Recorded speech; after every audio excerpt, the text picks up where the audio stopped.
আয়শা, ওকে তুই call this. আরে আফরিন, কি অবস্থা? কতদিন পর আমাকে পেছন থেকে দেখে চিনে ফেললা? আমি তোমার ছায়া দেখলেও চিনে ফেলবো। বাহ, অনেক ম্যাচিউরড হয়ে গেছো। তাই কিভাবে বুঝলা? কথাবার্তাতেই বোঝা যায়। ইস, তুমি যদি এই ম্যাচিউরটা আগে থাকতা তাহলে কিন্তু আমাদের ব্রেকআপটা হতো না, বলো? কে এটা? বিশেষত আর বলো না, আবিরের প্রথম গার্লফ্রেন্ড। 5 বছর রিলেশন ছিল নাকি? আর ব্রেকআপের রিজন কি জানো? কি? আদিপ নাকি ম্যাচিউর, আর কোনো রিজন খুঁজে পাইনি। আমার ফ্রেন্ড ব্যাচের মধ্যে সব থেকে ম্যাচিউর ছেলেটা নাকি ম্যাচিউর না ওর কাছে। এটা কোনো কথা? একটা কথা বলি, বল। আমার সবকিছুই তো আবার জোড়া লাগানো যায়, তাই না? তা যায়। ও শুনে সাহেব, এদিকে আসো না। কিন্তু এই লোকটা কে সাথে? এই লোকটা মেবি ওর নিউ বয়ফ্রেন্ড বা ফিয়ান্সে হতে পারে। আরে বেচারা আবির। ও হচ্ছে সাহিল আর ফিয়ান্সি। আর সাহিল ও হচ্ছে আবির। তোমাকে সবসময় আবিরের কথা বলতাম না? হ্যাঁ। ও আপনি Abir? Nice to meet you mister Abir. কি অবস্থা? তোমরা তাড়াতাড়ি যাও। হ্যাঁ, এখানে আছি, কথা হবে।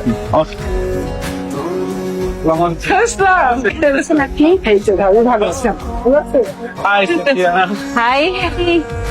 শুভ, এদিকে আমার শাড়ি কুচিটা ঠিক করে দে তো। এদিকে আসবে, এদিকে আসবে। এই যে পাচ্ছেটা, এই পাচ্ছেটা একটু টান দে, টান দে। হ্যাঁ, ব্রো, এক মিনিট। হ্যাঁ, আর ও তো সিনথিয়ার ফিয়ান্সে।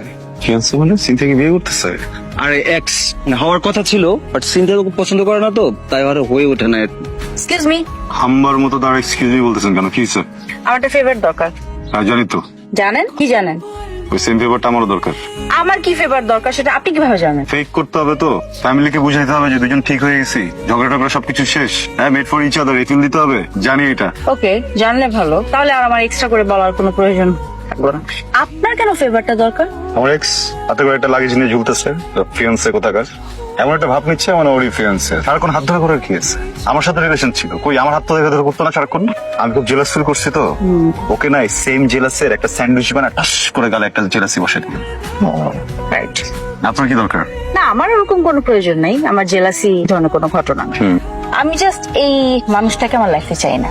হ্যান্ডসাম আছে ছেলেটা, গুড আছে তো, প্রবলেম কি? অ্যাকচুয়ালি আমি আমার লাইফে এই একটা মানুষকে এমন ভাবে চেয়েছিলাম, মনে হচ্ছে যে এই মানুষটার জন্য আমি মরতে পারি। কিন্তু যখন এই মানুষটার মায়ের ব্যাপারে আমি জানতে পারলাম, তার মার সম্পর্কে জানলাম, বুঝলাম, তারপর থেকে মনে হলো যে আমার বেঁচে থাকাটা অনেক জরুরি। Sad deal? ডিল।